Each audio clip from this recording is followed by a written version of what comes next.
ये लोग दलितों पिछड़ों के आरक्षण में सेंधमारी करके वोट बैंक पॉलिटिक्स के लिए उनकी खास जमात को अलग से आरक्षण देना चाहते थे, जबकि संविधान इसके बिल्कुल खिलाफ है। आरक्षण का जो हक बाबा साहब ने दलित, पिछड़ों और आदिवासियों को दिया, कांग्रेस और इंडिया अलायंस वाले उसे मजहब के आधार पर मुसलमानों को देना चाहते थे। कांग्रेस नेता राहुल गांधी देश विदेश में अपने भाषणों में अक्सर कहते हैं, देश का लोकतंत्र खतरे में है, देश का संविधान खतरे में है। लेकिन सवाल यह है कि लोकतंत्र और संविधान को खतरा कहां से है, किससे है? नमस्कार, मैं हूं रुचा अनिरुद्ध और ये तो हद ही हो गई। देश की अदालतों से बार बार मुंह की खाने के बाद भी आज ही खबर आई है कि कर्नाटक की कांग्रेस सरकार ने आरक्षण का लाभ देने के लिए मुसलमानों को पिछड़ा वर्ग यानी ओबीसी में शामिल किया है। ये वाकई चौंकाने वाली खबर है। एनसीबीसी यानी राष्ट्रीय पिछड़ा वर्ग आयोग ने कर्नाटक सरकार के आंकड़ों का हवाला देते हुए पुष्टि की है कि कर्नाटक के मुसलमानों की सभी जातियों और समुदायों को रोजगार और राज्य सरकार के अधीन शैक्षणिक संस्थानों में आरक्षण देने के लिए अन्य पिछड़े वर्गों की सूची में शामिल किया गया है। कर्नाटक में 13% मुस्लिम आबादी है जो अब ओबीसी का हिस्सा मानी जाएगी। जब कांग्रेस मुसलमानों को अलग से आरक्षण देने में नाकाम हो गई तो मुसलमानों को ओबीसी कैटेगरी में ही डाल दिया, यानी ओबीसी आरक्षण को काटकर मुस्लिम समुदाय में बांट दिया। चुनाव से ठीक पहले आरक्षण के लिए पूरे मुस्लिम समुदाय को पिछड़ी जाति के रूप में मान्यता देना धर्म के नाम पर वोट मांगने के कांग्रेस के दृष्टिकोण को उजागर करता है। ये ठीक वैसा ही हुआ जैसे पीएम मोदी ने कांग्रेस के इरादे के बारे में कहा। प्रधानमंत्री नरेंद्र मोदी मंगलवार को राजस्थान के टोंक में चुनावी रैली को संबोधित कर रहे थे। उन्होंने जनता को बताया कि कांग्रेस पार्टी दलितों और पिछड़ों का आरक्षण छीनकर मुसलमानों को देना चाहती। कांग्रेस पर प्रधानमंत्री मोदी का यह आरोप बेहद गंभीर है, लेकिन उनका कहना है कि उनके आरोप का आधार कांग्रेस का चुनावी घोषणा पत्र है, जिसमें मौजूद इक्विटी चैप्टर में साफ साफ लिखा है, Congress guarantees that it will pass a constitutional amendment to raise the 50% cap on reservation for SC, ST and OBC। इसका मतलब है कि कांग्रेस संवैधानिक संशोधन लाकर SC, ST और OBC को मिलने वाले 50% आरक्षण की सीमा को बढ़ा देगी। अब सवाल यह है कि कांग्रेस किसके लिए आरक्षण बढ़ाने की बात कर रही है? तो आज हम आपको कांग्रेस के आरक्षण वाले चुनावी वादे की रियल स्टोरी बताएंगे।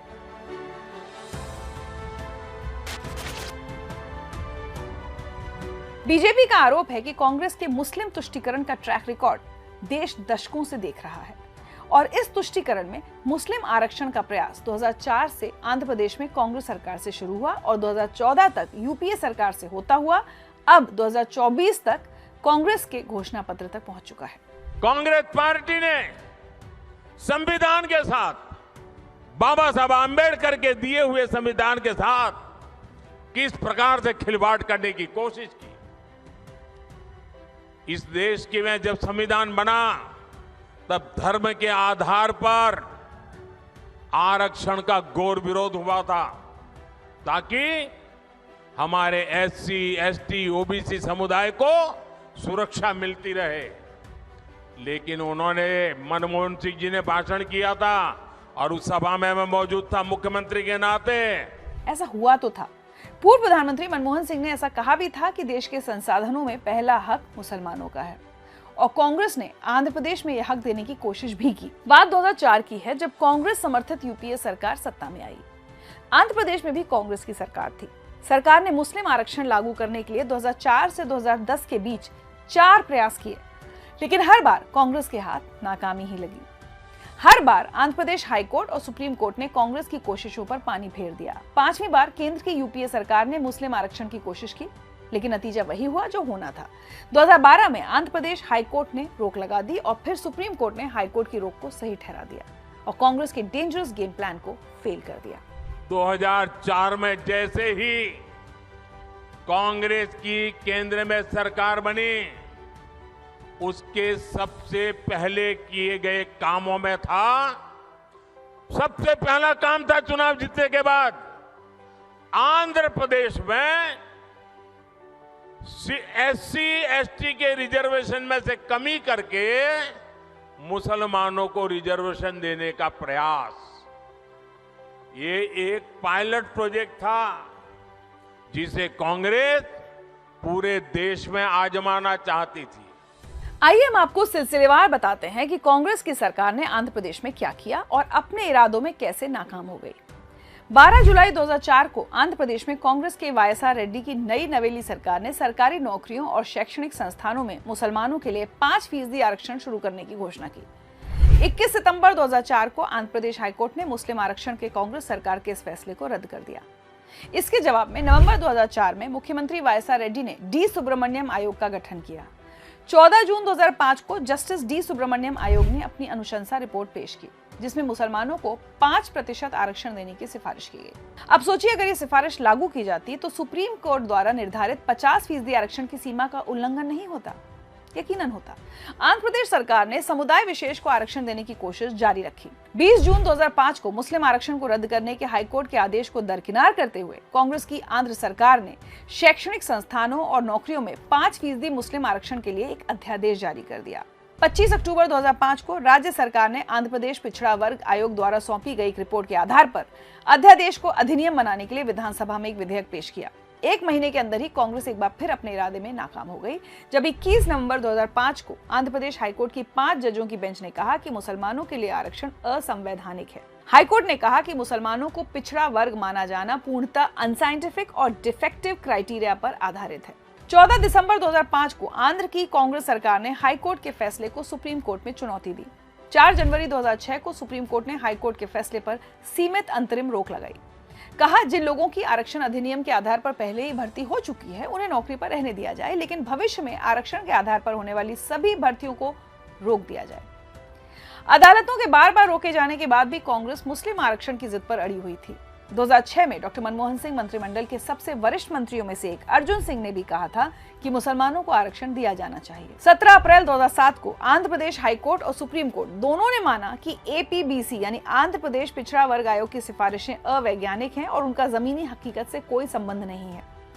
आंध्र प्रदेश की कांग्रेस सरकार ने इस मामले को नए सिरे से एपीबीसी और retired civil servant PS Krishnan की अध्यक्षता वाली एक दूसरी समिति को भेजा। 11 जून 2007 को पीएस कृष्णन ने रिपोर्ट पेश की, जिसमें मुस्लिम समुदाय में 14 पिछड़े वर्ग की पहचान की गई थी। और फिर 3 जुलाई 2007 को एपीबीसी ने पहचान किए गए मुसलमानों के पिछड़े वर्गों के लिए 4% आरक्षण की सिफारिश की। 7 जुलाई 2007 को आयोग की नई सिफारिश के आधार पर आंध्र सरकार ने मुसलमानों के लिए फिर से 4% आरक्षण का आदेश जारी कर दिया। यानी हर हाल में कांग्रेस मुसलमानों को आरक्षण देना चाहती थी। 8 फरवरी 2010 को आंध्र प्रदेश हाईकोर्ट की 7 जजों की संविधान पीठ ने 5-2 के बहुमत से फैसला लिया।